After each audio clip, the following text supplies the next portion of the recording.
ওদিক থেকে আসতেছে, আমি দেখতেছি ও আসতেছে, আসার সাথে সাথে বিমানটা পিছনে ক্র্যাশ করলো, ওদের ক্লাসরুম শহর নিয়ে বের হয়ে গেল।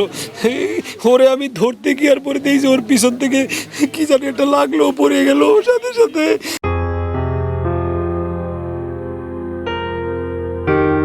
কয়েকদিন আগেই বেড়াতে গিয়েছিল সামিউল বরিশালে। দুদিন আগে ঢাকায় ফিরেছে সে। দুর্ঘটনার দিন সকালে স্কুলে যায়, দুপুরে স্কুল ছুটির পর বাবার সাথে বাড়ি ফেরার কথা, কিন্তু মাত্র 10 মিনিট দেরিতে স্কুল ভবন থেকে বের হওয়ার আগেই ঘটে মর্মান্তিক দুর্ঘটনা। আমি প্রতিদিনের মতোই ঠিক একটার সময় ছুটি হয়, ওই দিন কালকে একটু 1:10 বাজে। আমার তখন একটু চিন্তা রাখতেছিল আমি টিকট গেটের সামনে দাঁড়ানো, তো ইন দি মেন টাইম ওদিক থেকে আসতেছে, আমি দেখতেছি ও আসতেছে, আসার সাথে সাথে বিমানটা পিছনে ক্র্যাশ করলো, ওদের ক্লাসরুম শহর নিয়ে বের হয়ে গেল। ওরে আমি ধরতে গিয়ে আর পরে দিয়েছি, ওর পিছন থেকে কি জানি একটা লাগলো, পড়ে গেল সাথে সাথে। তখন আমি ওরে ধরে নিয়ে হেলিকপ্টারে উঠে গেছি, হেলিকপ্টারে সিএমএসে নিয়ে গেছে। তারপরে তো ওইখানে বললো নাই, ওর স্যাররা ওর টিচাররাও ওই একই কথা বলতো যে ও অনেক শান্তশিষ্ট একটা ছেলে, কিন্তু এই ছেলেটা আল্লাহ আমার কাছ থেকে এইভাবে তুলে নিবে আমি এটা চিন্তাই করতে পারি না। সরকারি বা কেমন এতে এই বিমানগুলা এই সব জায়গায় প্রশিক্ষণের জন্য ব্যবস্থা করে। সরকারের প্রতি অনুরোধ যে এই ধরনের প্রশিক্ষণ জানি কোনো জনবহুল এলাকায় না ঘটে, এবং কোনো মায়ের বুক আমার মতো বাবার এই সন্তানের লাশ, আমার ছেলেটার বয়স 12 বছর, 7-এ পড়ে, তোর তাজা একটা প্রাণ এভাবে হারায় গেল চোখের সামনে। এই শোক আমি নিতে পারি না। বাবার কাছে পিতার ওই সন্তানের যে লাশের যে ওজন, এটা এই পৃথিবীর যাদের গেছে তারা অনুভব করতে পারবে।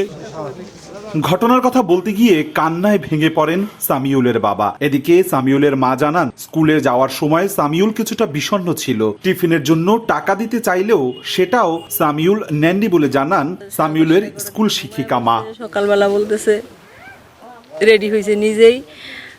আমি বললাম যে বাবা একটা ডিম পোস্ট করে দিছি, পাউরুটি দিয়ে ডিমটা খাইয়া যাও আর টাকা নিয়ে যাও, তুমি টিফিনটা কিনে খাইও।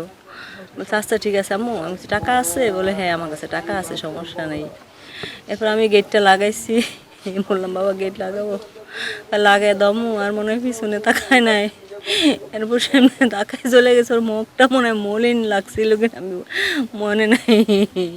এইটুকুই বা এইটাই আমার শেষ কথা ছিল আমার বাবার সাথে, আর কোনো কথা হয় না।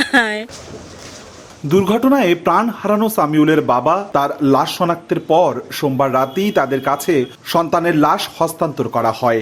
রাতেই বরিশালের উদ্দেশ্যে লাশ নিয়ে রওনা হয় তার পরিবার। মঙ্গলবার সকালে বরিশালে পৌঁছে মেহেন্দিগঞ্জ নানাবাড়িতে নিহত সামিউলের দাফন করা হয়।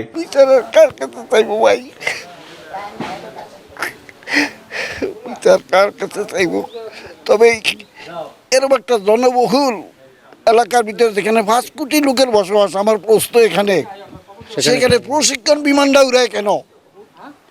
আর জায়গা নাই বাংলাদেশে, ট্রেনিং হয় না।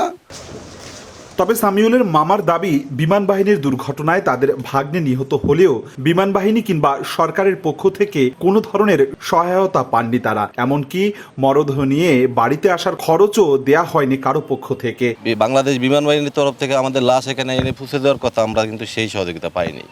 বাংলাদেশ বিমান বাহিনী যদি আমাদের একটু করতো, অন্তত আমরা মনটা শান্তি দিতে পারতাম। তারা কোনো ছাত্ররে, কোনো একটা স্টুডেন্টের তারা ভালো কোনো সেবা দেয় নাই। আমরা এই জন্য অনেক কষ্ট, অনেক দুঃখ আমাদের। শুধুমাত্র আমাদেরকে ওই লাশের কপিনটা আমাদেরকে দিছে হাসপাতাল থেকে, আর আমাদের ওই ডেড বডির কাগজপত্র এগুলো আমাদেরকে ধরাই দিছে, ওইগুলো নিয়ে আমরা চলে আসছি। আমাদেরকে এমনি কোনো সরকারি কোনো অনুদান আমরা পাইনি। মেনে নেওয়া যায় না এরকম মৃত্যু। শুধু ওর না, ওর মতন তো আরও এরকম শত শত লোক মারা গেছে। এখন ও তো একা না, ওখানে অ্যাক্সিডেন্ট হয়েছে, ওখানে আহত আছে, বিভিন্ন হাসপাতালে ভর্তি আছে।